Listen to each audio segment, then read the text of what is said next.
We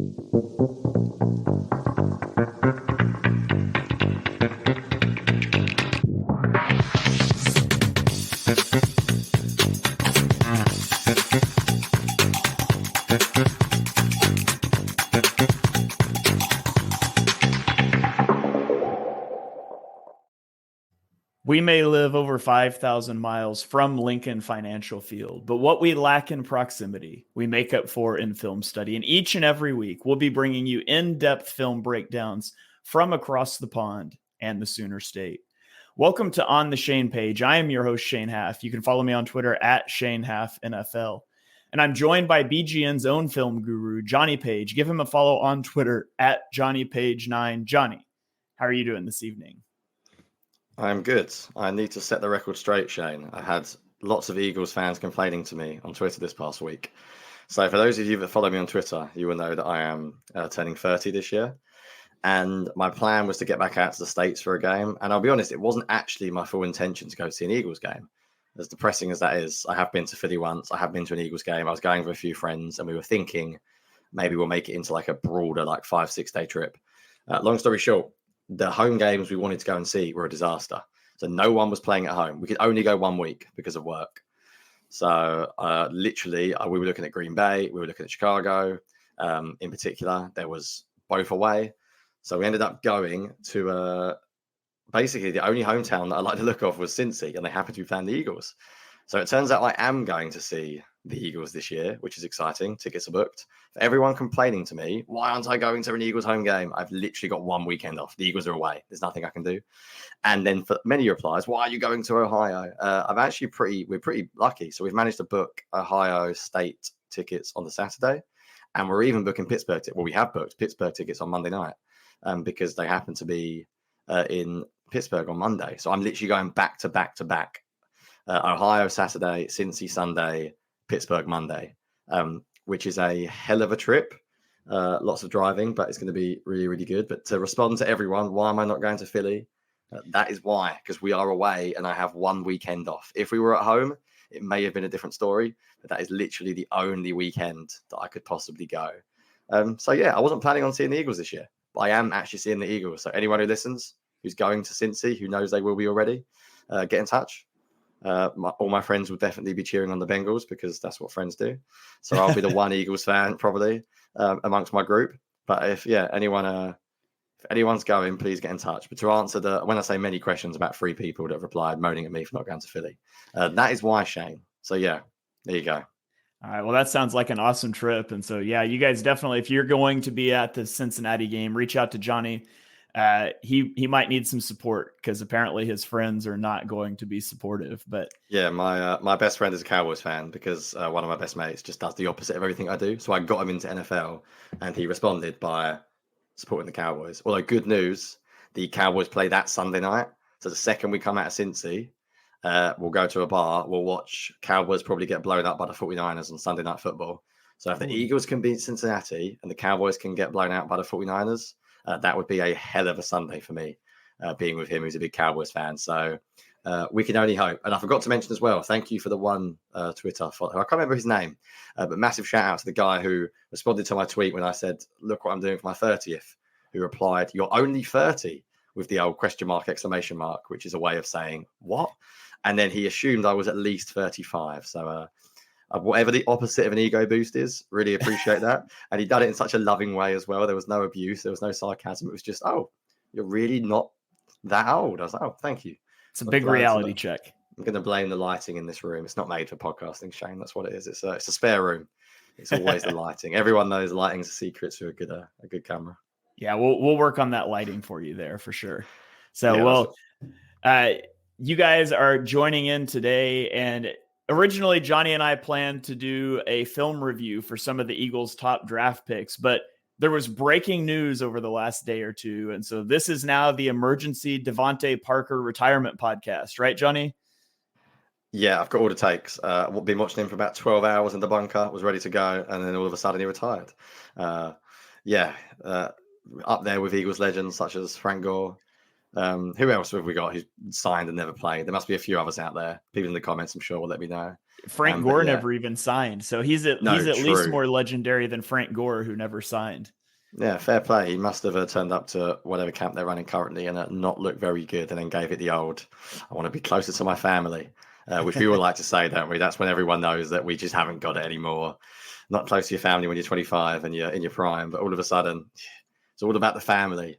Miles Jack, too. Miles Jack decided to become a plumber after he showed up in Philly. So yeah, that was impressive, wasn't it? That was a great one. Yeah, I genuinely had a few people tweet me about a month ago saying, "Can I do a Devontae Parker breakdown?" And it was on my list, and I'm so glad I didn't bother watching it. So glad. Sometimes being lazy can be good. So, in all truthfulness, we are going to dive into the film on some Eagles draft prospects. We're not going to get through them all today, but we're going to shoot to get through the top 3 picks. But before we dive in there, I just want to read the first part of a review that we got on Apple Podcasts. 5-star review says, not since the Kist and Solak show has an Eagles pod come close to this level of deep analysis. It's also clear that these guys truly root for the Eagles to do well and not make dumb personnel moves. As a Pacific-based Eagles fan, this is great content to wake up to, from Nick Foley and Bonaparte. He also asked a question that we're going to hold on to, because next week we're going to record a mailbag episode of the podcast. So you guys can submit mailbag questions to us through Patreon. All the Patreon questions will definitely get answered. We'll also take questions from reviews. We'll also put up a post on Twitter. Questions do not have to be Eagles related or even NFL related. And I think a lot of times it's more fun if they're just random questions, but we're going to do that. We may also have a guest on next week. We're going to work out some details, and then we'll get through the rest of the Eagles draft picks. But we're going to dive in here. We'll start with Quinyon Mitchell.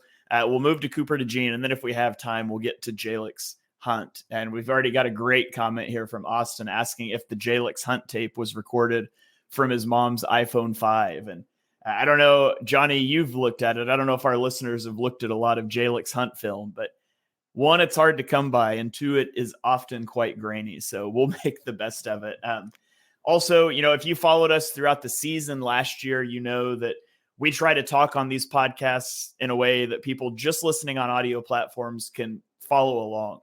But we will show film clips and things. And so if you want to watch those out, this does go onto YouTube, onto Twitter. You can go and find it there and watch the video version as well. Still go download it from Spotify, Apple Podcasts, whatever. But if you want to actually see the clips and you're not watching live, these are archived on my YouTube channel. So without any further ado, let's go ahead and dive in here. And we'll start off with Quinyon Mitchell. And so we'll sort of break this down into some of their physical attributes, stats, and then we'll get into some strengths and weaknesses from the film. So here is Quinyon Mitchell's spider chart. He is 6 foot tall, which is 66th percentile among cornerbacks, 195 pounds, which is 61st percentile. He ran a 4.33 40-yard dash, which is 95th percentile, with a 38-inch vertical leap that is 74th percentile. He has 34th percentile arm length, 95th percentile hand size, and overall he had a 9.79 relative athletic score, which basically means he is 97.9th percentile among all cornerbacks tested when you coalesce the athleticism scores with the height weight. So very athletic cornerback. A few stats I'll throw your way here, and then we'll get into the film.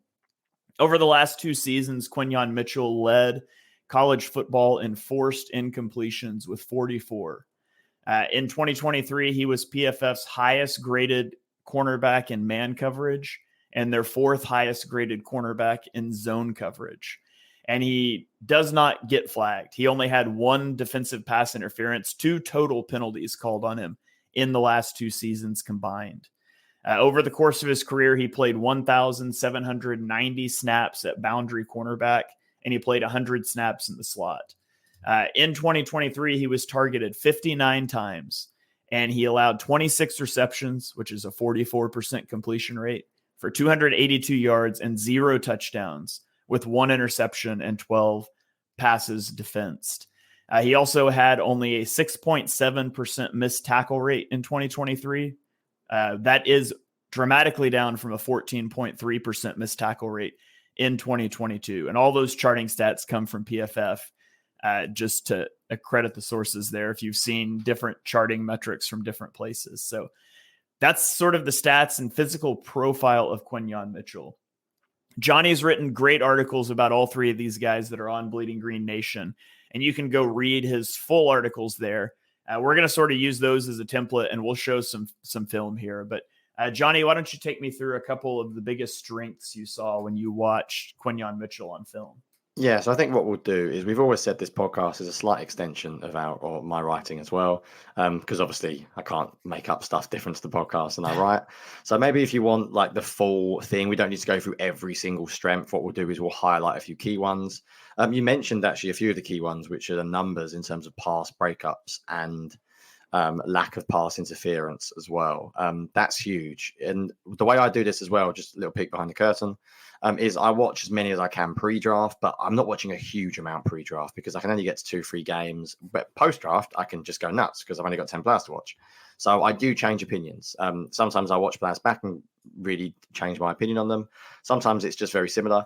Quinyon Mitchell's film is like awesome. And I'm not saying that because the Eagles drafted him, because I'm very happy to be critical of players when I don't see it. Like the film is just really, really good. I don't think we need to show anything about the speed, about the height, weight, speed, like length. We know all that stuff. Like that's all very, very obvious. I want to talk about and the off coverage first of all, because I think this is something that links to Vic Fangio's scheme in particular.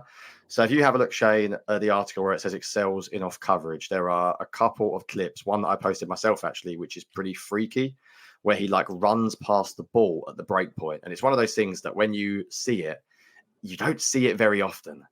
It's one of those plays where he is in off coverage and he is essentially, it's just the curl route in front of him. But the speed in which he reads it is one thing, but the speed to actually come downhill and play it is absurd. This is something, as Shane's got the clip up now, you just don't see this very often. Like it almost looks weird because I think some of it's because the ball's thrown behind him. But to say you hear the phrase very sort of classic, he runs the route better than the receiver. He literally does. He outruns this. And I think what Vic Fangio asks his cornerbacks to do a lot is play that vertical plane, which I think he's very, very comfortable in. He's very comfortable running deep. Deep posts, the kind of things you have to cover a lot in quarters, because if they play tricks opposite him, he may end up one-on-one with the receiver. And one of the hardest covers for a cornerback playing outside cornerback in the Vic Fangio defense is covering deep posts. So when I was watching him, I was really looking carefully for this. There's another clip you're just showing now of that click and close, which is like really, really good. Like the speed in which he drives on the ball, that 5-yard burst, it's why testing matters. Anyone that argues that testing doesn't matter is nonsense, because of course it matters. And you want to see corners that run extremely quickly, especially in the 5-10 yards. Then my other clip, Shane, that I loved, and sorry, you can show that one first if you want. Go for it. No, go ahead. Was the Senior Bowl. I really like Senior Bowl footage because you get so many good camera angles that you don't see elsewhere. So I only tweeted one clip, or in the article I've got one clip with him playing Roman Wilson. And I believe they had a very physical, competitive game. And I love clips like this. There's something about watching. It's almost like you're there. These kind of clips from like the iPhone in the crowd. And the fluidity to his, like, if a player's watching on screen, it's a stop and go route, and he just runs with Roman Wilson. And Roman Wilson's a very good route runner, and he just runs with him. It's so effortless. Everything is easy. There's a phrase I like, or a scouting term, like hands and feet in sync. And it's hard to describe what it is, but you know it when you see it. And the way I define it is just everything looks fluid. Some players, I mean, just human beings, look out of sync when they run. Things are not coordinated. His hands, his feet, his arm, they're all lined up. This is such a lovely play. And as I said, I like the fact it's almost like you're there. So I've got a few Senior Bowl clips actually with Jalyx Hunt as well. So there's lots of things we could talk about, but they're the big things for me. I think carrying post routes, carrying vertical routes, click and close speed from off coverage. And then I think just the natural fluidity of how athletic he is as an individual. He feels like, I mean, I always think when I think of scouting is like, how does he bust? We'll maybe come on to weaknesses, but in terms of like him as a prospect, like it's really good. He's better than a top 20 player. He would have gone early if it wasn't for some of the things we'll talk about with the weaknesses, in particular, level of competition, because you can't avoid that. If you had a corner at Alabama who has the tape and the traits that he has, he goes drafted top 10, top 15, because when I think of cornerbacks who bust, And I think of like your D Milners of the world, or who did the Browns take, who the Eagles signed, Greedy Williams. They're often freak athletes who can't play the ball. They're freak athletes who move really well, but don't win at the catch point. Quinyon Mitchell was like the opposite. He's a freak athlete who is as good as it gets at the catch point. When you see like 44 pass breaks up over 2 years, that's nonsense, really. That's all borderline ridiculous. So to do that, as well as being the height, weight, speed prospect he ticks both boxes. He ticks the production and he ticks the athletic box. So yeah, I'm incredibly optimistic about this. I think cornerback's one of the hardest positions to transition to, and I think Fangio in particular, because you've got to know when to keep in man coverage, what we might call Meg or something, when you're going to line up one-on-one, or when you are going to let the receiver go if he runs like a crossing route. It's not an easy defense to learn for an outside corner, but I expect him to start, and I expect him to look pretty good early on. He will get beat by good receivers because it's the NFL, and there's some extremely good receivers in there, and he does have some things to clean up on. But I think his film is, for a corner prospect, like as solid as it gets, really. I've not seen a lot of better film in the past few years, personally. Yeah, his film is really clean. And you talked about his click and close. And I believe we showed this clip previously on a podcast, but it's Toledo against Illinois. And this is the one that gets the slow motion view from the back to see him breaking on a slant route. And so if you look to the bottom of the screen here, it's hard to see on the first one because the scoreboard's in the way. But on the replay, you can see this is Quinyon Mitchell in the bottom right corner of the screen. And if you watch slow motion, the way the click and close, he perfectly arrives as the ball's getting there to get the pass breakup. I mean, just watch his footwork in this. His head's over his toes, weights up on his toes. Now it's not playing for some reason, which is just great when you try to do things with film live on a podcast. So it's also great in slow motion. Motion. Yeah, it's like, there we go. He's weights over his toes. He drives down and he meets the ball at the catch point. And it's such a good play. And it's not just, I mean, again, anybody can like put together a highlight reel of a few plays to prove a point, but that stuff's all over his tape. He's really good, to click and close. And it's something that, he played a lot of off coverage, and we're going to talk about that when we get into some of the limitations, potentially some of the weaknesses, but he played a lot of off coverage. He's so good at just patiently waiting on the route to break. Sometimes maybe he waits too long and he trusts his makeup speed a bit too much to make up, because when you play off coverage, you're typically putting your heels at 7-10 yards, whatever your landmark is going to be, and you're reading out the receiver so you can be up on your toes and break down if it's a route breaking. And if it's not, then you open your hips and turn and run. And sometimes he waits a bit long to try to open his hips and turn and run. And he could get away with that at Toledo because he just has such elite speed. I do think that he'll have to be willing to turn and run a little quicker at the next level, because that aggressiveness will get him burned by some of the faster receivers that he'll play against. But he's so good at reading those routes out in front, knowing when to break, knowing when to make contact at the catch point. I think that's one of his more impressive traits. And I think it's why Toledo played him off so much. He was just so good with that click and close. Yeah, you mentioned route recognition there as well. That's something that you notice in a lot of the slow-mo clips, the one you posted earlier. Like, he sort of has an innate sense of what's going to happen. I think he really understands the position, which is so important for cornerback. I mean, when corners get older, they can survive without the speed because they read things so well. Yeah, you mentioned flipping the hips. I'm sure many listeners have an idea what we mean by that, but essentially if you're running a vertical route against him, sort of the later you can turn and run, the better. Because what receivers are trying to do is they're trying to close that gap as quickly as possible. If they're running a comeback route, they want you to turn and run so they can then come back to the football. He is willing to leave it to a last minute before flipping his hips, which is what I think you're on about. But this is where testing matters. When you run a 4.33, he's got deep speed. If he does, he doesn't need to turn and run too early because he knows he can trust his speed. And it could be that you're right, the occasional receiver gets the better of him where he gets overly aggressive. But I think for the most part, that's not a huge concern. I know this clip as well, because I'm pretty sure this might be from my article as well. This is the one where he pushes him out of bounds just ever so slightly.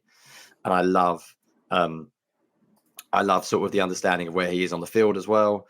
We talk about this idea of understanding where you're playing. He understands they're in the red zone here. He knows he's got a lot of ground to cover, and he just sort of effortlessly pushes him out. And then once again, the ability to play the football, Shane, that's what gets me really excited. I get fed up of corners who run really well and can't play the ball in the air. He is the exact opposite of that. Like the way he goes up and gets this is textbook. So it's awesome. I don't really have any other strengths, Shane, to be honest, that I was desperate to throw out there. So do you want to talk through this play? Because I feel like you're itching to get us something in particular. Yeah, I was just going to give an example here of what we're talking about with playing off coverage and flipping the hips. And so Quinyon Mitchell's 8 to 10 yards off of the line of scrimmage here. And you'll notice at the snap, he's not flat footed, but he's not retreating. You're just sort of there slowly shuffling back. And once this receiver clears, if this is a slant route, we're breaking here, right? If it's an out route, we're breaking about the 20-yard line. And so he's watching those. And once the receiver clears these landmarks, once he passes the 20, now we flip the hips and we're going to turn and run downfield. And that's what we're talking about, flipping the hips. And he's really fluid doing that. And I would argue sometimes he's waits a little long to flip those hips and it's trusting in that speed. But it also just stems from that aggressiveness, wanting to break downhill and make a play. So if you weren't sure what we're talking about when we talk flipping your hips, that's what we're talking about. So, Shane, go back to the start of this play one more time. I knew this would happen. We go way too in depth, but this is actually the best example. And I didn't realize, pause it now. When I spoke about earlier on about, there's lots of different coverage, mod or meg. I don't really care about the technicalities of what you want to call it. But essentially, what quite often happens in quarter or whatever defense you want to call it, Vic Fangio, quarters, whatever, split safety. This is a really good example. You can see they've got the plane of 4. So it looks like there are 4 defensive backs almost in a line. But what teams will often do now is essentially they want to be 5 over, in this case, I think, I'm trying to add up, my maths is bad. I think it's 5 over 3, 6 over 3 or whatever. And basically the safety that would normally help out that quarterback on an island doesn't anymore. He will take the free receiver if he comes across. Fangio calls it tricks. It's a very fancy way of essentially, what it basically does is it means that when you're the outside cornerback, you are literally one-on-one. If you look at this play for Quinyon Mitchell, talk about being a one-on-one coverage, Shane. There is no one 20 yards away from him. This receiver can go anywhere. He can go, as you said, slant, post, in, come back. This is the receiver's dream. This is where you want an AJ Brown, an ex-receiver. This is like what you live for. You basically want to have no one else around you. This is like backyard football, one-on-one. Defensive coordinators don't call this play unless they trust their outside cornerback, because this is a pure matchup play. So this is awesome. Just as you were playing it, I was thinking it's a perfect example of what we were talking about earlier on. And Austin commented in the chat about the hands jabbing at the ball and breaking up. Yeah, that's what we mean when we talk about the 44 pass breakups. Like, it's really natural. The fact that you can get 44 pass breakups and then like 1 pass interference penalty in 2 years feels impossible. Like, it almost feels too good to be true, because you either think you're going to be overly aggressive and then constantly jump and get called for pass interference, or you're not going to get many breakups. He is the opposite. So he had 0 penalties in 2023. I think you may have said this earlier on. If you did, apologies. And 1 pass interference in 2022. So you've got the most pass breakups in however you want to categorize it, 44 pass breakups the past 2 years, and 1 pass interference penalty the last 2 years. Like, you don't have to be brain of Britain here. It's an English phrase, sorry. You don't have to be too intelligent, shall we say, to realize that 44 pass breakups and 1 pass interference in 2 years is pretty absurd. It's pretty freaky. Right, should we get very, very quickly, before this is a 5-hour podcast on Quinyon Mitchell by himself? Did you want to talk very quickly about the weaknesses? And I'll give you my main one, I think, for next year, what we'll see. Yeah, real quick, let's answer this question. Austin asks if Quinyon can play in the slot. Not that that's the plan. Just curious. I'll give my take first. Not experienced in the slot, only had 100 snaps in the slot. I don't see a reason that he couldn't, because what you want from a slot defender is you want quickness, right? And you want a guy that's willing to stick his nose in the fan and run defense. And I think Quinyon Mitchell has the fluidity to defend to. Well, I say that it really depends on what you want out of your slot, because sometimes you want a bigger guy in the slot to be able to body tight ends. And so you need some flexibility, but I think he's got the fluidity. He's not the best tackler of running backs, but he's willing. And that's not uncommon at the next level for corner. You want a corner that's willing, even if they're not that great a tackler yet, you can develop that. So I think he could play in the slot. I'd be very surprised if you see him there next year, though, because I think he's going to be really good outside. Yeah, he's not a slot cornerback. Could he do it? Yes. Traits wise, yes. Fangio defense style, waste. Massively wasted. Run defense is too important these days for nickel corners. Right, seeing as I mentioned it, I'll jump in, Shane. Just very, very quickly, weaknesses, because to be honest, there's not a great deal. The obvious one is school and players he played against. You can't get away from the fact he's not playing against top athletes. Benny mentioned about the change of direction. I think, no, I wouldn't say I'm that worried about it, to be honest. I guess the query is the way he played sort of 5-7 yards off. We didn't really see him pressing up a line of scrimmage. We didn't see him like turn and run with slants that often, but I didn't see it, if I'm honest. The issues I had were two of them. Number one, hands in press, because he just didn't get the opportunity to do it a lot. So how he gave so much cushion. It may be that he's not asked to press very much at the Eagles anyway, so it doesn't really matter. I'm also going to call nonsense on PFF's run defense stat. I don't care if they say 6% missed tackle rate. I didn't like the tackling technique. Fair enough. It may be it may have worked last year in college from coming from a smaller school, but the way he tackles will lead to missed tackles in the NFL. Like I watched the first two games I watched, he just didn't wrap up at all. He dives a lot with his shoulder, sort of dives at ankles a lot. And every so often he gets lucky and wins. But I was shocked when I saw that PFF tackle percentage and missed tackle, because I thought it would be much higher. And then when I realized what it was the year before, yeah, I don't believe he improved his missed tackle rate that much. This is a clip from my article that I showed. Basically, if you want to know what he tackles, just watch this. There is zero attempt to wrap up. That is a dive at the ankles if I ever saw one. And that was not the only one I saw, which is another reason why I don't want him in the slot. As Benny mentioned, he's better vertically than he is laterally, and I agree with that, which is what we're talking about, him being a classic outside corner, carrying posts, carrying vertical routes. The good thing about playing a Fangio's defense is I don't really care if they can run with like drag routes and stuff, because they barely have to. If a team is running mesh, you just let him go, you shout under, and the slot corner will pick him up. So you're basically playing on a vertical plane a lot. So how many times do you see Darius Slay line up and like run with slants and run with it just doesn't really happen in this style of defense that often. So I worry a lot less about that. That was my big one, was tackling, because I think tackling is a massive part of playing defensive back these days. One thing that teams do a lot against the Eagles with Darius Slay and Bradbury is they'll line up three receivers on one side and then the tight end to the lone side, what we call like a nub set. And then they'll run at that tight end side. And the reason why is because the Eagles are playing a lot of zone, which means they won't move their corners around, which essentially means your outside cornerback on that side has to play in the run fit. And a lot of teams did that against the Eagles, and I expect them to continue to do that, because either one of Slay or Quinyon Mitchell will be a target for opposition teams in the running game. But that's the only real weaknesses I've got. And to be honest, tackling technique is not top of my priority list when I'm looking at first round corners. Yeah.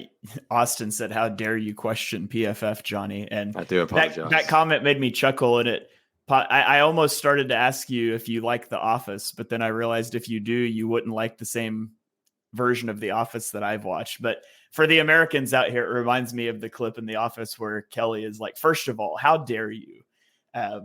But anyways, I got a chuckle out of that. You mentioned his press rate. He actually had the second lowest press rate in the last 5 years. He only played 20 snaps in press coverage in 2023. And what's interesting is the corner opposite him, Toledo's other outside corner, played a lot of press. So it's not like it's just something Toledo doesn't do. I have a theory, and we'll never know. Maybe we'll know if he's really good in press coverage right out the gate. Not that the Eagles are going to do that a lot, but I just have a theory that playing in the MAC, if he was pressing guys, he would have been so dominant. You just never throw his way. And when you have a guy that's a first round NFL draft pick in the MAC, you probably want to incentivize teams throwing his way. So I do wonder if that was like a coaching point that like, hey, we're going to play you off because we want teams to test you. Maybe it was a him preference. Maybe he's not as comfortable in press. I don't know. We'll have to see it play out, but it's the classic. He wasn't asked to do it. I don't think that necessarily means that he'll be bad at it. But the other thing I wanted to mention, and I'll show a clip here, that this is a bad rep from the Senior Bowl against Roman Wilson. And so we'll just run it here. And you see he's stumbling all over himself, and Roman Wilson's wide open, and it's a bad throw, right? But one thing I think it shows here, and it's something that I saw at times from him, is kind of in his back pedal, he tends to get his weight over his heels at times. And so if you kind of watch this is a place you never want to be as a cornerback. You want your weight over your toes so you can react. And you can see he's leaned over backwards, his weight's over his heels, and he stumbles out of this break. Now, this isn't something he does all the time. Like sometimes there's just a bad rep, and we showed the one earlier that's perfect, right? And if we kind of freeze frame as he's leaning backwards here, and I switch back to this other one against Roman Wilson, look where his weight's at in these two. Look where his weight is, head over toes right here versus head back over your heels here. And so there's a little bit of inconsistencies in that, but that's something I noticed from time to time when he struggles, especially to like flip his hips and run. A lot of times I thought it was because he got his weight back on his heels instead of going from weight on the toes to opening those hips to run. So that's just a little technical thing, a little technique thing that I picked up on. And again, we're nitpicking, but you kind of do have to nitpick if you're not just going to dismiss him for playing in the MAC or say he can't play press, because really his technique's really good mostly. Yeah, and also the whole point of these podcasts is to be in depth. It's like the whole point of the show. So if you don't want half an hour on Quinyon Mitchell, apologies. I would say that firstly, you are 100% spot on. I saw that rep as well. I love the senior bowl reps, man. I absolutely love them. You can see so much technique stuff. I think the problem with press coverage numbers as well is people have a funny definition of press. So when you just say press, they think Madden, and you stand there with two hands and shove the receiver. Like you can play mirror match press where you don't actually make any contact with the receiver. I don't know if he's that good at that technique. So I think that's a flaw where he just wasn't asked to play a lot of mirror match. And basically what I mean by that is you're almost up as if you're going to press, but you don't actually stick hands on the receiver, but you still stay very close to him. I think he's so much better 5-10 yards off. I think that technique issue is because he doesn't do it very often. And at the Senior Bowl, what do coaches want you to do things that we don't see very often on film, because that's the whole point. There's no point seeing Quinyon Mitchell playing 10 yards deep because we know he can do it. The film doesn't lie. So what do I want to see? Do you know what? Line up against a receiver that can go both ways, and I want to see your mirror match technique. And I think that's something that he will have to learn early on. I think the best news for him, though, is that he's going to walk into a system that will ask him to line up in off quite a lot. But I think it's fair to point out, if you want him to be a top corner, you have to be able to do different things. Some receivers, they're very poor at beating press coverage. You may want to press them. Some receivers that struggle with mirror and match technique, you may want to get close to the line of scrimmage. Certain receivers, perfect, stand 10 yards deep. So you have to, the best corners could obviously change their technique week on, week out based on who they're playing against. And I think that is something that he will have to learn if he wants to be a very, very good corner, is being able to play different techniques, because the numbers suggest he's basically an off coverage corner only at this point. But I'm not too worried because of the Eagles' defensive scheme, basically.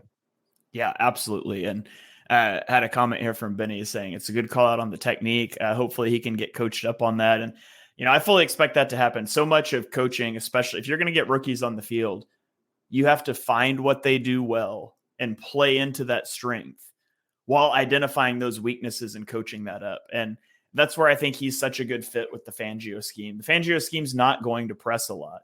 And so it's going to play to his strengths early, but that doesn't mean you don't identify and work on those weaknesses. And there's nothing that on tape, at least, that indicates to me that he's incapable of playing press coverage and learning it. I mean, he's a fluid athlete, good hands, all that. So I fully believe that's something that he can do. Austin also says, he wants 2.5 hours on Quinyon Mitchell. I'm not currently equipped to do a 2.5 hour show on Quinyon Mitchell because I'm all out of clips that I wanted to show. But Jonny, do you have any other things you want to shout out with Mitchell before we move on to the next selection? No, as much as I love it, for the sake of the show, let's progress to another extremely fun player to watch. I'm Victoria Cash. Thanks for calling the Lucky Land Hotline. If you feel like you do the same thing every day, press 1. If you're ready to have some serious fun for the chance to redeem some serious prizes, press 2. We heard you loud and clear. So go to LuckyLandSlots.com right now and play over 100 social casino-style games for free. Get lucky today at LuckyLandSlots.com. No purchase necessary. VGW Group. Void where prohibited by law. 18+. Terms and conditions apply. All right, let's go to Cooper DeJean, a guy that Jonny and I both identified as a potential day 1 target. The Eagles obviously get him on day 2, which seems like a steal. He is 6 foot tall, 6 foot and a half an inch, which is 68th percentile, 203 pounds, which is 86th percentile. He ran a 4.43 40-yard dash, has 48th percentile arm length, and overall ended with a 9.85 relative athletic score. A few stats on Cooper DeJean.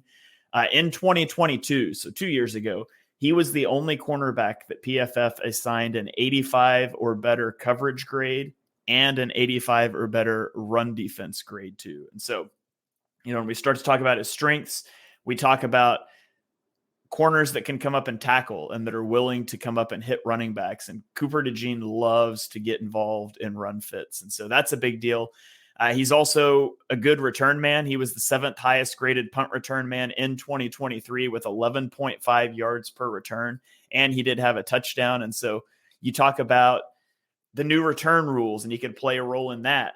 He was targeted 46 times in 2023, and he allowed only 20 receptions for 194 yards, which is a 43.5% completion percentage. He had 0 touchdowns allowed, 2 interceptions, and 4 pass breakups. He also only committed 3 penalties. He had a 12.2% missed tackle rate, again, all per PFF. And in his career, he had 1,123 snaps at boundary corner and 163 snaps in the slot. He had a few snaps like in the box and at safety as well. So, Jonny, as you turn on the Cooper DeJean film, and again, Johnny's got a great article, go check it out. But what are some of the strengths that really stick out to you with Cooper DeJean? Yeah, he's I don't even know how to do this one, Shane, because I've got so much that I could talk about.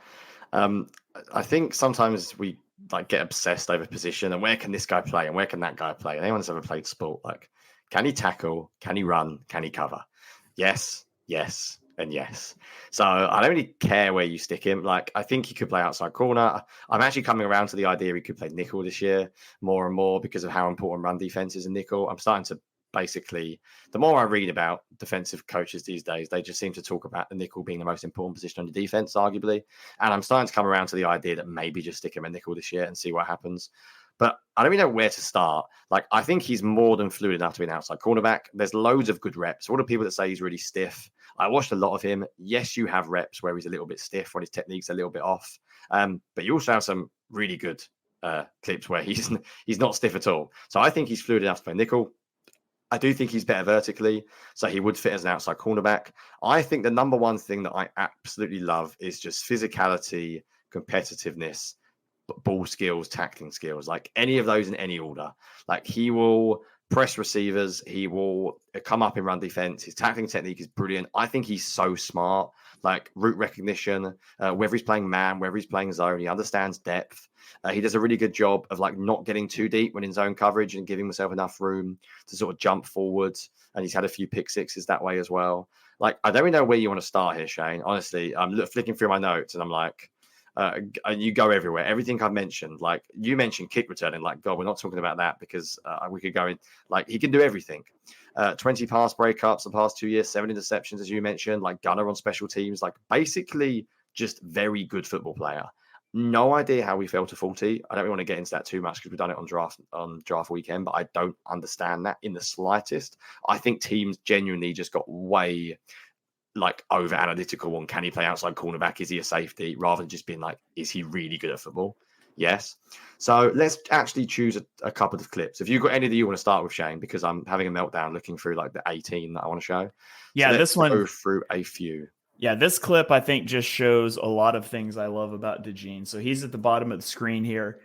He's lined up across from a guy that's going to run just a drag route that the safety on DeJean's side steps down to. So I don't know if this is a cover 3. I was watching DeJean, not the whole defense. But what I love is DeJean realizes this is the only route on his side. It breaks shallow. And so he immediately works back to this crossing route. And so first of all, I think he just does such a good job here. That route's not a threat. And he identifies this route going vertically. He glances at it. And then he's got eyes on the quarterback as he's getting upfield. And he just allows the quarterback's eyes to lead him to the ball. Look at that catch. I mean, I know this is grainy footage. It's Iowa Rutgers, but over the shoulder catch. And then, he's going to run this back for a touchdown. And it just encapsulates so many things that I love about DeJean. Fantastic route recognition, reading the eyes of the quarterback, understanding that he doesn't need to chase this drag route. He could never make a play on the drag route anyways, and working deep to a threat coming across to his side of the field. Great ball skills to go make the play. Fantastic playmaking ability with the ball in his hands. I mean, this is essentially, we talk about, this isn't a punt return or a kick return, but it's about the closest thing you get to it playing defense, right? You're catching the ball 25, 30 yards downfield, setting up your blockers and returning this for a touchdown.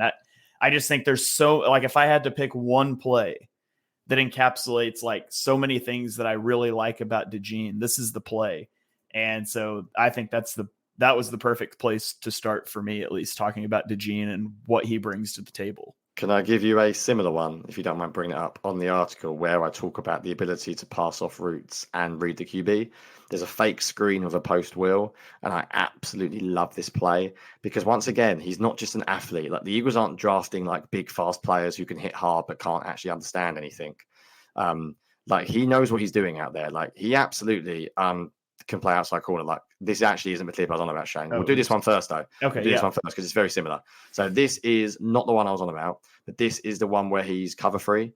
So he's running deep with a vertical receiver, he's keeping an eye on the quarterback because he knows he's in zone. And this is also what being a good athlete means, because you haven't got to worry too much about flipping your hips too early.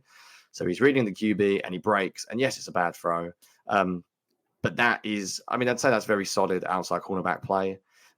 Again, the return is good. The one that I really like, Shane, though, is on the article, the one below it. This was my favorite play of DeJean's by a mile. So for anyone who ever played Madden will understand, I'm sure everyone's run post wheel before.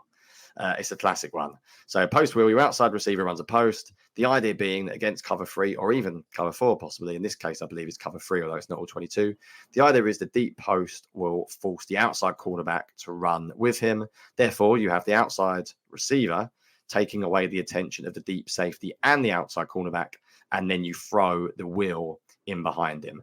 They run it with a fake screen here, and they run it perfectly. And this should be a touchdown because they get the defender to jump. And all of a sudden, from your screen, Cooper DeJean just appears. This is like going back to when I used to watch the Eagles versus Seattle's cover 3 that killed everyone. I'm pretty sure this is some knowledge if I'm right. I'm pretty sure Chip Kelly ran a post will to Zach Ertz, who caught a touchdown in the corner of the left end zone, probably about 6-7 years ago, maybe even longer. And you kill cover 3 that way. And DeJean he's managing to run, and you can't see it because it's not all 22, but he's running with the post. He recognizes that the post is running into the safety. So he recognizes that he doesn't need to stay as tight to it. He's probably seen this team on film before and realized that there's a threat behind him. And he's probably not looking directly at the quarterback because he's running with a post, which is impossible, but that's just natural instincts. And then not just the ability to actually think about it, but the ability to have the athleticism to turn, run back, and intercept the ball. And as I said, it's a shame we haven't got the all-22 for that play because I'd love to see what he looks like. But I think zone, man, play recognition we haven't even shown, we don't even need to because of timing, but clips of him tackling, the wrap-up technique he uses. He's got almost everything. And I think the reason why he fell must have been because people overthinking where he plays and some of his weaknesses. But I think, and it's hard to sound really basic, just saying he's a good footballer, but that's basically what I mean. He's just really good. He understands how to play football. He understands how to run. He understands how to cover. He understands how to hit. He understands how to wrap up, and he understands what the offense is trying to do to him. That's all I need. We can work on the rest. Nickel, safety, outside corner, I really don't care. And I said this pre-draft as well. I will take the tools and the traits and the athleticism and intelligence, and I'll turn him into whatever the hell you want. I really couldn't care less at this point what he's going to be. Stick him anywhere, and I think he'll turn into a good player. Pretty much that simple. Yeah, I'm going to show another clip here. This is a reason I think he could be an ideal slot defender. Because he's really physical in coverage, especially against bigger bodied guys. So this is Cooper DeJean in the slot. He's lined up over a tight end for Iowa State, a guy named Benjamin Brahmer. He's 6'7", 240 pounds. So this is a big boy playing tight end. And we could argue if they should throw a flag on this play, but just watch the physicality that he plays with. just knocks him off the route, is able to deflect the pass. Now, I mean, is that getting flagged at the next level? Probably. But I really like that we've got a guy that is an outside cornerback, a safety, a slot, whatever you want to be. And he's going against a guy that's 6'7", 240, and it doesn't phase him at all, and he out-physicals him. And so he's physical when he needs to be. It's one of the reasons, along with his run defense, that I think he could be a good guy in the slot. He's also at his best, I felt like, coming downhill, which people talk about him playing safety, and I can see that too, because playing things in front of him where he's able to keep vision on the quarterback. And so, we talked about before, I think he could play any position, wherever you want him. You want him at outside corner? I think he's got the tools to do it. I can understand why you would want to play him in the slot. I can understand why you would want to put him at safety. I think, the possibilities are endless with DeJean, and they can really try him at different places and see where he fits. But as we talked about on our post-draft show, the Fangio defense is complicated, and he is a rookie. And so I do think you're going to try him everywhere, but I think you want to try to limit the versatility you're asking him to give, at least his rookie season. So if it's me, I would be hoping ideally that he can step in and be your slot defender to get on the field as a rookie. Yeah, one of my off-season projects when I've got some time over summer is to go and watch some of the Fangio defenses last year and figure out why they sucked in general. And this is a very, very minor hypothesis that I am working on, Shane. I have a feeling Fangio's defenses suck when the run defense sucks because safeties can't play downhill. I think safeties coming downhill is absolutely critical for a Fangio defense. Like, I know everyone always says it is, but I think it really might be like the be all and end all. Like, I think if you're giving up 5-6 yards a pop because your safeties can't come downhill quick enough, you're dead. I think like you really are in huge trouble. And I can't prove this yet because I haven't watched a lot of film. But when you look at the teams that do it quite well, I think that they have very good safeties in run defense. And I think that this might be where DeJean ends up. I do want to show one play, Shane, before we spend 20 years on DeJean as well. In the article, towards the bottom of the strengths, where I talk about him and I say, if your outside cornerback can do this in run defense, that's a massive win. And it's a tweet from someone at Dusty Everly, where they showed DeJean coming downhill. Like, this play is ridiculous. If you point him out, like, when I talk about plays that like Darius Slay, James Bradbury, probably Quinyon Mitchell don't take, this is him taking on a blocker. Was it the receiver or the halfback who hits him? Halfback. Yeah, halfback hits him. He doesn't turn around. He takes the hit, manages to keep his eye on the ball carrier, spin, and make the tackle. Like, that's defense one-on-one. That is exactly what, if your outside cornerback can do that, it's like a cheat code. It's a cheat code. When you're drawing plays up on the board and you're saying, right, we'll get our H back on their outside corner, you're going, well, that's a win for 90% of teams in the league. It's great how scheme sometimes doesn't matter if talent, oh, you know what I say, Shane, talent always beats scheme. On the whiteboard, that is a win for the offense every time. When your outside cornerback can take on the H-back, fight through it, and then still make the tackle as well, like, you're winning. Your run defense has just got significantly better. I have literally changed my mind, Shane, about 500,000 times about where I want to play him. I don't know. I'm almost tempted to try him everywhere and see where it fits. I still think outside corner is like the most important position. But then I think actually nickel might be amazing. And then I think, do you know what? Safeties need to come downhill, and he would be unbelievably good coming downhill. So I'm sort of at a loss. I almost don't want to talk about it because I don't know what I want to do with him. So I'm just like, let it figure out. But I keep saying it, good football player. Like, I sound like the most generic analyst in the world. The man can play football, and I don't care where he plays it, as long as it's on defense, he will be really good. Yeah. I'll show a couple more clips here just to talk about a couple of weaknesses that you can see on film. So if you've read or listened to other people talk about DeJean, you've heard him talk about like the tightness in his hips. And I want to show you an example or two of what that looks like. And I also want to show you an example of where I think he's got poor technique and press coverage at times. So, Shane, can I just say one thing as you're talking this through? I think sometimes people get a little bit obsessed, though. I keep hearing comments like, oh, he's got tight hips, so he can't be an outside corner. And I'm like, you do realize that tight hips are going to be a problem when he plays in the slot as well, right? You do realize if he plays safety, the whole point of being versatile is that he can come downhill and cover the slot. And actually, there's an argument, which I'm surprised more people haven't spoken about, that if someone's got tight hips, you want them outside in press coverage. Like you want them running up and down, covering post routes. So I find it really weird, this idea that he's not a corner because he's got tight hips. And people keep repeating online, and I'm like, have I missed something? Like, just because you've got tight hips doesn't mean you naturally have to be kicked inside. You arguably want your inside players to be even more fluid. And I think you could make an argument that nickel will be even more challenging for him because of his hips at times. But I wanted to mention that before you show it. Yeah, you're spot on there. And I mentioned it with Quinyon Mitchell, that fluidity in his hips is where I could see him being good in the slot. And I don't think that's where the Eagles are going to play him, but being able to match those two-way goes on the interior is really important. And so that is a negative if it comes to projecting DeJean into the slot. The big positive for that is we just talked about how good he can be in run defense. So this is DeJean at the bottom of the screen, and it's a little hard to see because it sort of goes off the screen, but just watch when the receiver breaks off this route, how many steps. I mean, it's kind of off screen, but you can see where DeJean right about here starts trying to break down and get back upfield, and watch how many steps it takes him. So I probably should have found a better clip because it's off screen, but you can see it takes him about 5 yards to throttle down and get back upfield. And that's not ideally what you want to see from a corner. So when people talk about the hips, now I can't rewind for some reason. It's that little bit of change of direction. And we can show another one here. Now, granted, this one is against Marvin Harrison Jr.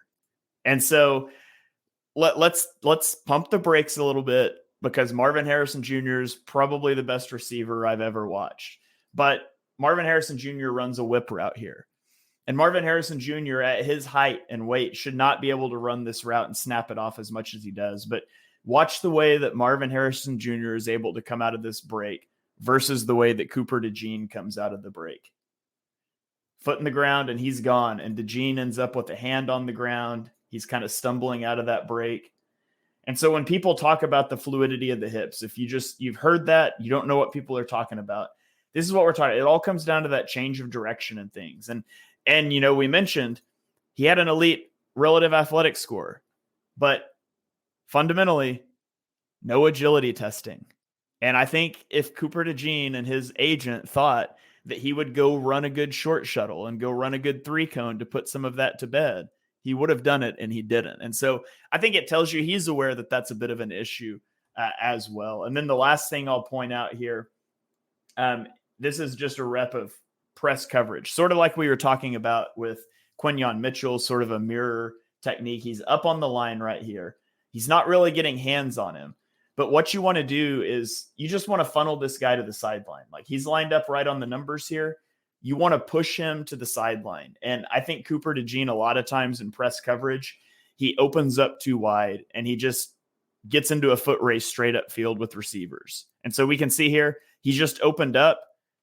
And look, I mean, we're totally opened up here. We haven't pushed the guy to the sideline, and we just let him run straight up the numbers.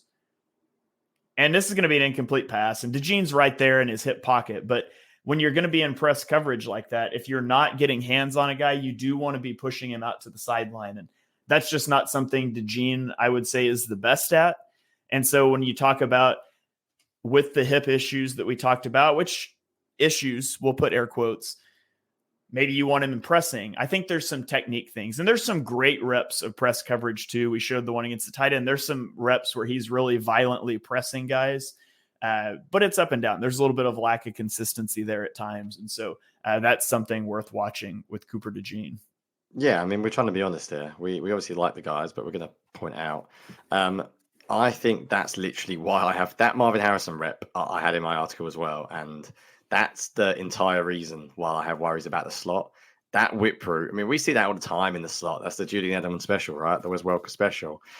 When you can go both ways, that's what's really hard. And on that rep against Marvin Harrison, he's lined up in slightly inside, and that gives him the ability to go both ways. When anyone was younger, anyone who's ever run, or anyone done like a test where you have to turn and run, you know, like the kids that aren't great athletes, they sink to the ground. They almost like push off their hand. They get so low. That's sort of what DeJean does there. Like, he needs to stay upright. And by the time you sink, like just basic physics. If you're getting lower to the ground, that takes time, and then you have to get back up. And by the time you've done that, the elite athletes in the NFL are gone. And Marvin Harrison shouldn't be able to do that at his size. But I think the biggest problem with that rep was the fact that Marvin Harrison could go both ways. I think that's the big issue I have with playing him in the slot. Again, I say big issue. Like, they're quarterbacks that can survive without perfect hip flexibility.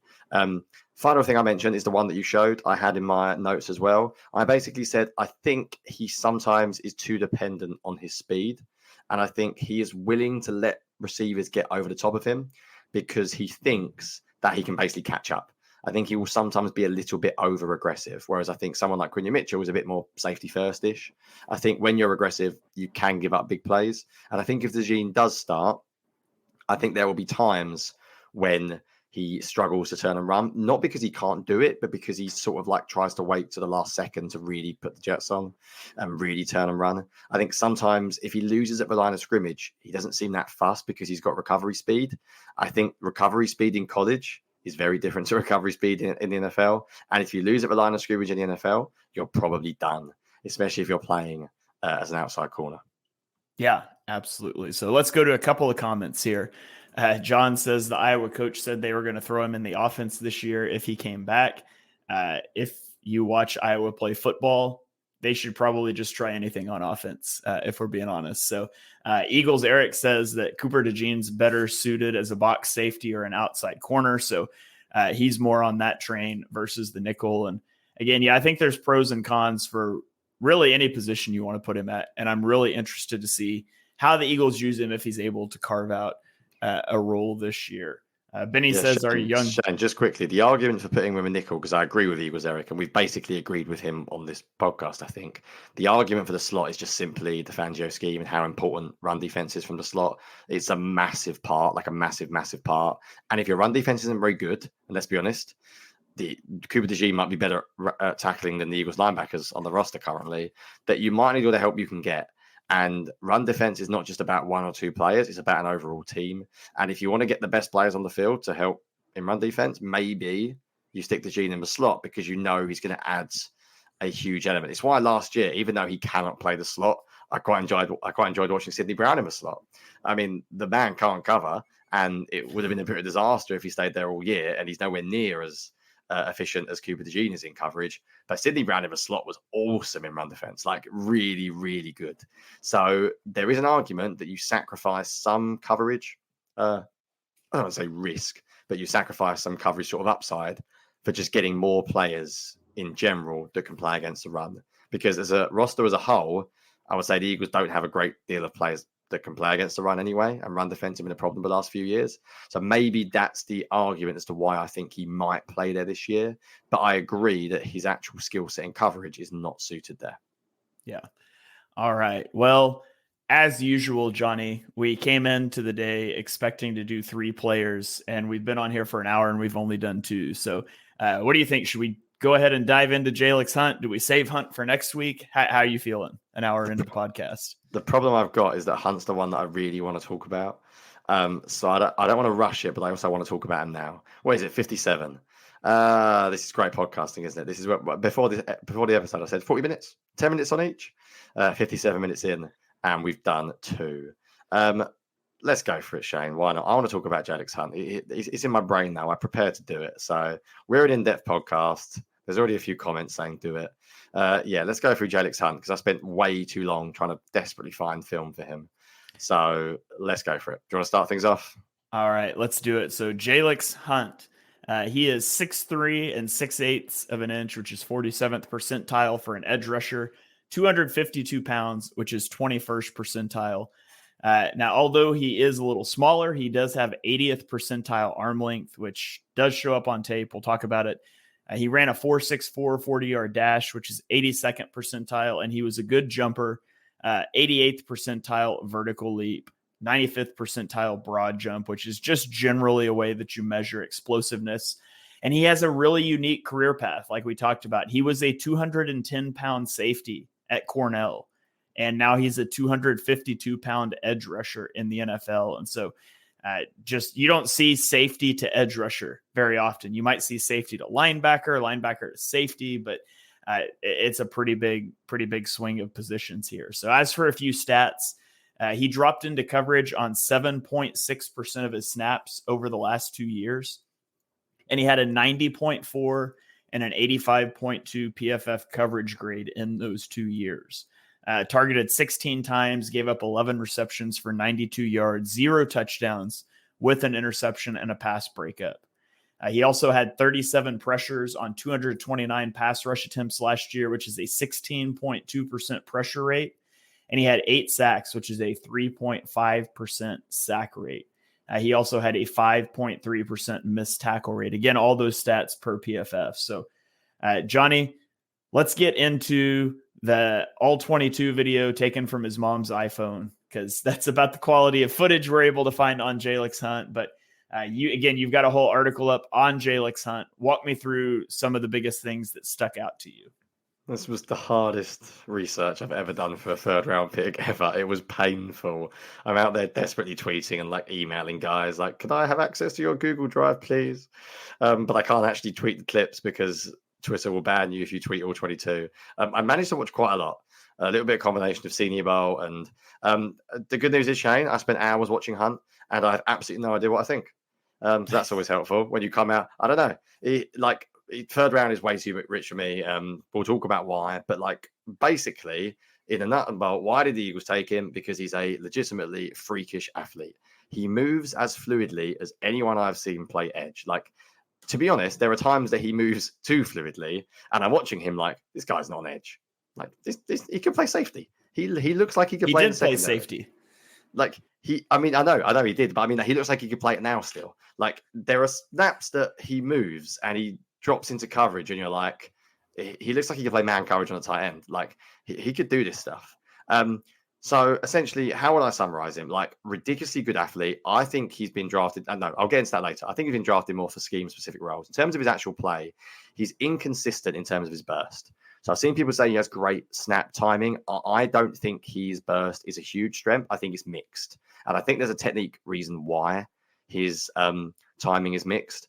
There are snaps when he absolutely flies out of his stance and you think this guy can get it. And then there are snaps when he doesn't. Similarly, he has snaps where he bends the edge and he has good flexibility. He can sink and dip under tackles and you think, this is it.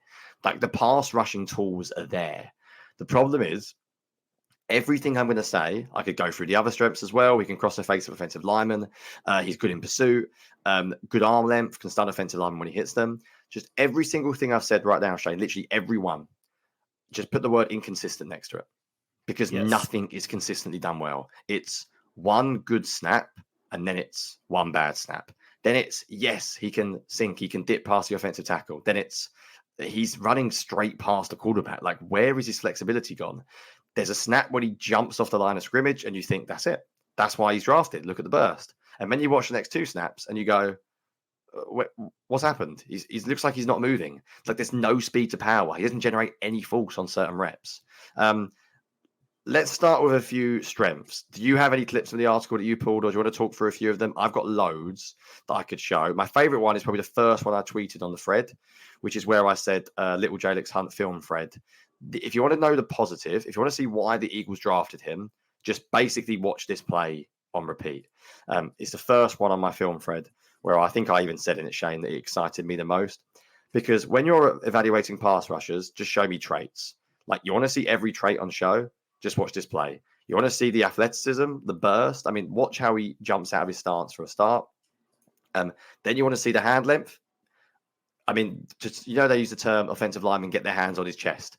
When I say the offensive lineman doesn't get his hands on his chest, I think he puts them on his chest for about 0.01 seconds and he just rips it away.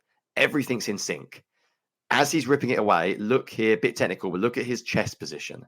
So if you pause it now, Shane, look at where his chest is angled when we talk about bend and flexibility, once he gets past, almost half a second later, Shane, if I want to be that specific. Now, his chest is pointing directly towards the quarterback. So he can get in a straight line. But there are other reps where, I kid you not, his chest is pointing towards the umpire or on-field referee, whatever you call him in America. What do you call him in America? Ref? Umpire? Well, I think most people call them referees, but there's actually specific names for the different officials. Oh, screw that. We're not and doing one that. of them is called an umpire, and one of them is called a referee, and so it gets really confusing. Right, But generally speaking, we just refer to them as refs. Right. So basically, going back to it before I went on a tangent, that is what you see. Like that rep is everything. You want to see everything on show. You want to see burst. You want to see flexibility. You want to see the ability to bend and dip. You want to see the ability to get his sort of torso, his hips facing the quarterback. And you can see he really does bend the edge. That rep has it all. I'd go as far to say if I was drafting players, which is a good thing I'm not, because I'd be persuaded by one play like that. I get it. I watched that play and I was like, oh, I see it. I see it immediately. When you have people going out there like Greg Cosell saying that he's got elite pass rushing traits, when you have people like Daniel Jeremiah having him in his top 100, when you have Harry Roseman save it like they loved him, that's the play. Watch that play and you see everything that's good. Is there any other clips you've got before I keep going on and on and on that you wanted to talk about based on what I've said? Yeah, I've got some clips to show some of the inconsistency when we get to the weaknesses. But should we do some good first then? Do you want to do a couple more goods? Yeah. I wrote good burst off the line of scrimmage, and then I modified it to just say he's explosive because, like you said, that burst isn't consistent. But I think you see, like you mentioned in this clip, his long arms help make up for that lack of height. He's not tall, but he does do a generally good job with his hands, getting his arms extended. He doesn't, trying to think of how to say this. He doesn't just not have a clue how to rush the passer. Like he didn't just run around guys. He shows the beginning of pass rush plans and moves. Now they're not well executed. Again, he's played edge rusher for like 2 years. But he does show the beginnings of like building that technique out, which I think is a good thing. Especially when you're talking about, I mean, he's not going to be able to just run around everybody at the next level. And so it's good that he wasn't solely living on that at Houston Christian. He's trying to develop some of those moves. There's a lot of work that's needed there, a lot of technical refinement, but I think you see the beginnings of that. There's no counter move. If offensive linemen get hands on chest, game over. Game over. There's nothing there. He wins early or he doesn't win at all. There's a few clips that I did want to show on the positive still. And then there's a few comments saying about like how he's raw. Like he is unbelievably raw and he's 23 years old. Like, don't get me wrong. This may never work, this pick. He's not Davion Taylor because I've seen him rush the quarterback. That rep I just showed you on screen, Davion Taylor never had a single rep like that in his entire life. I won't go on a rant again against Taylor because I felt mean last time. But I'm telling you now, go and watch his college film. That play that we just looked at isn't there. There's another one where I think the level of competition is horrendous. About 2 plays after it on my article, Shane, where I said I have no clue what the tackle is doing. And by the way, level of competition is absolutely a concern because I don't understand what the tackle is doing here. But like, again, exactly the same. Like the ability to get low, the ability to sink, the ability to get his hips facing the quarterback again. And now that burst, it's good when like the screen almost like jutters or like lags because the burst now he goes and he hits really hard as well. He hits really hard. You can see it. Like if you want to sell the positives to me, and we haven't even showed clips of his movement skills. We should probably show one before we move on to the weaknesses. Just show the one that I've got of him in coverage. It's not the best clip in the world, but I've literally put it in there saying I probably could have got a better clip. But when I say he doesn't move like an edge defender, like he genuinely looks like he could play safety tomorrow. Like I think naturally coverage is his strong suit. And I think there is absolutely, this is the reason why he is drafted. I mean, he's lined up like a slot cornerback up there, Shane. Like, what are we doing?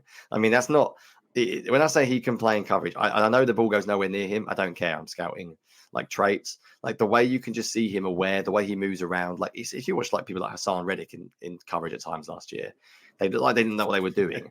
And that's a rubbish clip. And I realized when don't remind me about having to watch Hassan Reddick. And I had so many better clips that I watched. I mean, I tweeted that one out and I regretted it instantly because you can barely see him. But I'm just looking at like the physical movement skills. Like he legitimately can play in coverage. If you want to have edge defenders that have awareness, he is already the Eagles' best in coverage. I don't think that's a controversial thing to say. I think he could step into the team from day one tomorrow and would be the best edge defender in coverage. Now, to be fair, it's because he played safety. So you would expect him to be. So he's a weird guy. Before we get into the weaknesses, because I do want to show a few clips that are slightly concerning, and I don't want to speak too positively about him because, in my opinion, he's not good enough to be a third round pick, and I think it was a reach. And I think when you bet on traits and tools, I think you are taking a massive risk. Is there any other strengths that you wanted to touch on? Yeah, good movement skills as a dropper in coverage is also one of my bullet points here. And one of the things that Fangio really likes to do is blitz a linebacker from depth and drop out the opposing edge rusher. And so you're still rushing 4, but you're trying to manipulate those protections. And Hunt has the ability to do that.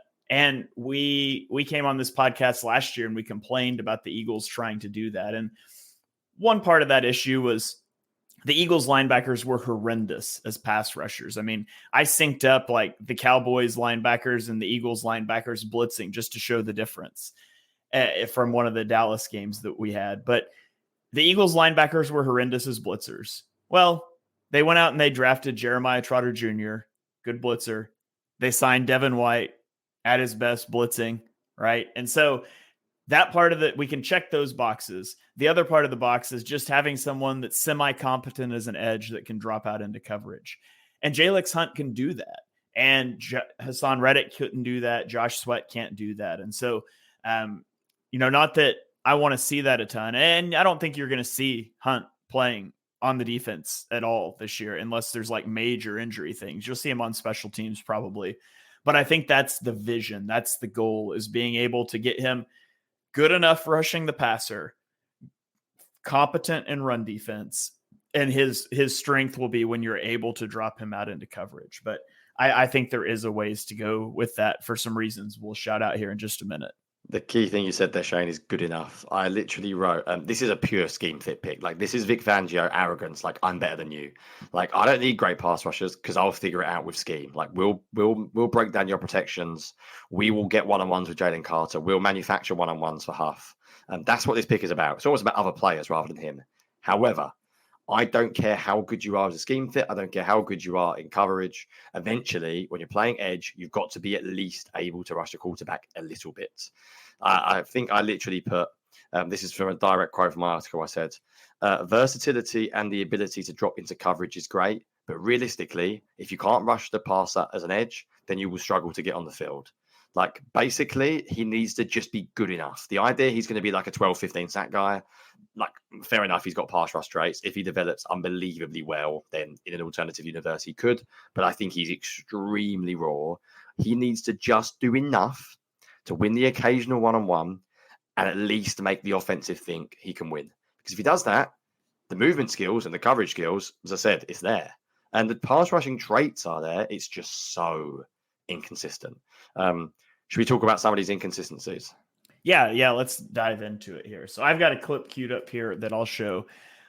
And I mentioned the burst, and it's not, he's explosive. He doesn't always have good bursts off the line of scrimmage. And he's got a false step off the line of scrimmage that really costs him a lot of his explosiveness. So I've got 2 clips here.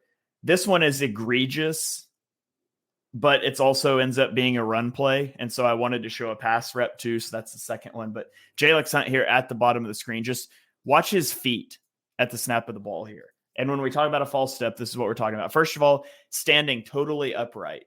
He's not down. He's not loaded. He's not ready. But just watch at the snap of the ball what he does. And I run it back in slow-mo. So it'll run it back here in slow motion. Watch his feet at the snap of the ball. The right foot is forward. The right foot literally moves backwards. And the left foot, you see that foot switch right there? That's so terrible. Upright. He's so upright. Like I said in my notes, I can't believe how upright he is. He is like he's as vertical as he could possibly get. Like, talk about getting low so you could explode. I mean, go and watch the Olympic sprinters. You start low, you burst off. Like, it's not difficult to understand. He plays like he's standing centrally, just like standing up sometimes. You're never going to get any burst when you play like that. Yeah, his first movement should be his outside foot, his left foot, exploding upfield. It should be ending past where his right foot was. His right foot should be dug into the ground. He's pushing off of it. Not only is his right foot not dug into the ground, it moves backwards. But his left foot doesn't even get past his right foot, despite the fact his right foot moved backwards at the snap. It's a massive false step. Like so much wasted movement. And so that's just a really bad rep. And then here it is. This is the mom's iPhone 5 footage, by the way, right here. But this is a pass rush rep. And again, it's clearly not as sharp as a video. And it's not as magnified of a false step, but it's still here. Just watch his feet. Well, I'll run it through and you can see the slow-mo here. But see how that first move is for his left foot is forward here. And his first movement is for his forward foot to come off the ground. And he pushes off the back foot. Shane, that's just look how upright he is when he moves. And that's amazing. All tied together. Like if you watch the really good pass rushers, they will be lower in their stance. They're loaded and ready to go. So there's not that wasted movement. He's not loading until the ball's already snapped. And so again, like whichever foot you want to have forward, fine. But your first move should be the back foot exploding past the front foot. And in both of these clips, you see him picking that front foot up first. And it just, for a guy that's going, if he's going to win, it's going to be off of those pass rush traits. It's going to be off that first step explosiveness. If your first step's backwards, you're wasting your biggest asset. And he does that a lot. And so he's really inconsistent with that false step. And do you know what that also means, Shane? I don't know how much Hunt you managed to get the hands on film, but how many speed to power ball rushes did you see? I don't think I saw a good one. I don't think I saw one. I think anytime he won was bend the edge, dip. There's a great clip I've got, Shane, on my weaknesses where I talk about him being upright, where he runs into a guard and it's a proper like one-on-one, like heavy collision. The kind of one, if you're in the crowd, you can feel that, oof, like you can hear it. So he is blitzing and basically no one's there except the guard. And he hits the guard and you're thinking, right, now push him back. I mean, he looks like I'd look running into the guard. Like he looks like there's nothing there. There's no way. You know what he looks like, Shane? He looks like a safety running into an offensive lineman. There is nothing there. And he's running a stunt here. So he should have a little bit of head of steam. Like there should be, there's nothing there. There is absolutely like if you just watch the guard once more, Shane, don't even watch him. Just watch the guard. Look how easy this is. Is that this guard? Is that a center? I think it was the guard. If it's the center, it's even worse because then he's probably smaller. I don't know who it is. It's the center. Oh my goodness, it's the center. Yeah, it's the center. I mean, he actually ends up on one knee, Hunt. And I don't know who he's playing against. I don't know who the center is. You might know more than this, watching more college than I do. But I'm telling you now, there's not many centers in the NFL that should be able to just flat. I mean, he knocks him backwards. There is no speed to power there at all.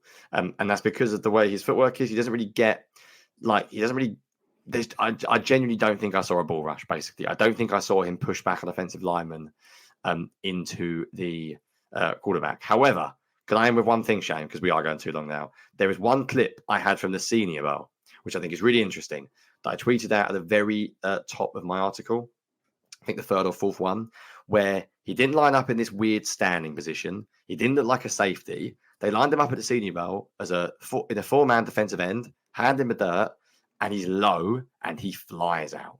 Like he absolutely, look how quick he gets upfield here.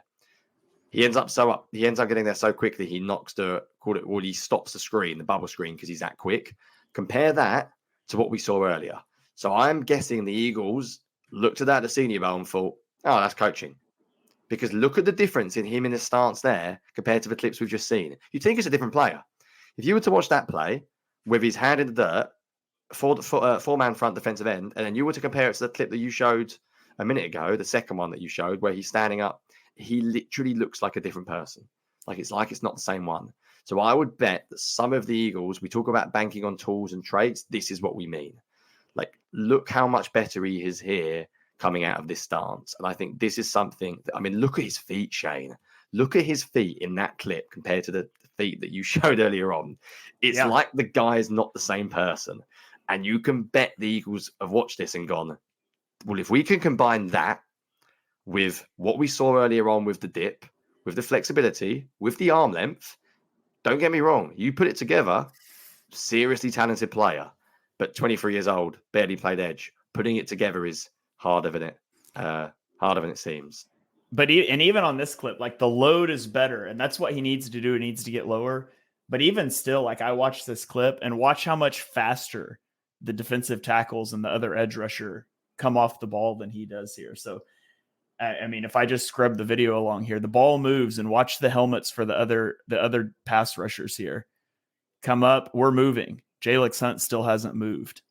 Now we're exploding. And so that, I mean, in some ways that's more impressive, because then that snap timing, when he actually gets going, he is late, but he goes. Yeah. Like, he's off to the races. Look at the explosion of that right foot, just bang, in the ground, gone. But you're right. I think snap timing in general was an issue for him as well. He wasn't someone, as I said, the word I would say is inconsistent. And personally, for me, third round is too rich for a guy who's that inconsistent, banking on traits. But I get it. Like, if it all goes well, he'll be really good at how he's going to look great. And I think there's some things he does really well, but overall needs a lot of work. Yeah. And that's where I come down on him. Like, there's some exciting traits. He's a year away from being a year away, I think. And when you're going to draft, like, to me, if you want to draft let's say, I don't want to draft a player like this until there aren't players left that can help me now, or that are just a year away. And I especially don't want to do it for a guy that's 23. If he was 21, I think maybe it's a different conversation, but I think there were guys that could have made a more immediate impact, a next year impact. I think Jalyx Hunt is a year away from being a year away, and then he's going to be 25 years old. So that doesn't mean that he won't turn into something. Now, most guys that you draft with this profile don't, but some of them do. And if they do, it's a great hit. But Austin's calling back to last week's podcast. It was a heat check, the Jalyx Hunt pick. And so we'll see if that shot falls for Howie Roseman. Yeah, that is the one, isn't it? That is the one. Right. I think I'm all Jalyx Hunt. That was probably 50 times longer than we expected to go. We will clean it up, but I feel like we're in the flow there. We were getting into it, and I couldn't wait a week to talk about Hunt, because I've spent so long watching his mum's iPhone film that I needed to get some takes out there on the podcast. Yeah, it feels good to actually be back into all 22 film. It's been a while since we've gotten to do that. Yeah, it makes you excited for the season. Long way away, but it gets the juices flowing, as they say. Does it? Can you imagine, Johnny? Can you just imagine a world where we get all 22 footage every week with a crystal clear end zone view, and we can post it to Twitter without getting banned? I mean, it'll be nice. And I can't believe I just talked about how good NFL Game Pass is, because it's a complete garbage product, but it's so much better than trying to find Houston Christian footage on Twitter. Yeah, if the Eagles could just never draft someone from Houston Christian again, purely for my own selfish reasons, that'd be great. Alabama, Georgia, just keep them coming. Loads of film out for those guys. Keep those guys coming. It makes my job so much easier. All right. Well, I think that is going to about wrap it up. Johnny, before we get out of here, do you have any final thoughts that you want to share with the people?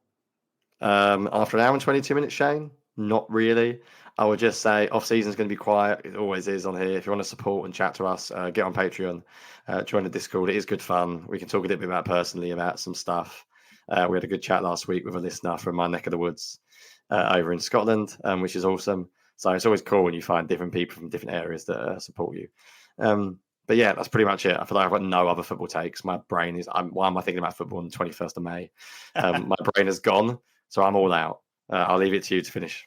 All right. I want to hit just a couple of comments before we get out of here. Miss Chris says, y'all don't even know how smart you guys make me sound when I spit those facts in conversations, and I'm the only female. Austin says the world needs football-obsessed women fans. Certainly happy to help out there. Thank you guys for tuning in. Philly Eagle 56 on YouTube says, I just got here. Please keep going for a few more hours. Haha. The best part is as soon as we hit end stream here, you can skip back to the beginning and catch the parts you missed. So hopefully you'll do that. You guys do please subscribe on Apple Podcast, iTunes, wherever you guys get your podcasts. That helps us out. Eagles Pinpole Network, new network. We need ratings and reviews to help us get it out there. We've got 2 shows that have been airing for the last couple of weeks. John Stolnis is going to start airing some Eagles Memories episodes, and we're hoping to build it out to about 6 shows a week for you guys with different hosts by the time we get to the regular season. So ratings, reviews, sharing that certainly helps. Johnny mentioned the Patreon. Ad-free versions of this podcast are available through Patreon. along with access to a Discord where we can chat and some other cool perks like some creative control over the podcast and specific players for us to watch. So check that out. You can get a 1-week free trial through patreon.com/ontheshane page. We're also soliciting questions for a mailbag. We're going to do a monthly mailbag episode that doesn't have to be football related. They can be silly questions. They can be, drafting an NFL blitz team, what coach would be best in a 3-on-3 basketball game, whatever. Just those types of questions. We want to hang out with you guys to be able to do that. We're going to do our first episode of that next week. So send us questions. That one will be publicly available. And then those will be Patreon exclusive episodes moving forward. But we really appreciate you guys coming out again during the middle of a workday on a Tuesday in May to talk about Eagles film. We'll be back next week either to break down some more Eagles draft picks, or we're working on getting a guest on. So it's a little bit up in the air which one we're going to do next week. But either way, we'll have another show for you guys. So be sure you stay tuned to the Eagles Pinpool Network. We'll catch you guys next time.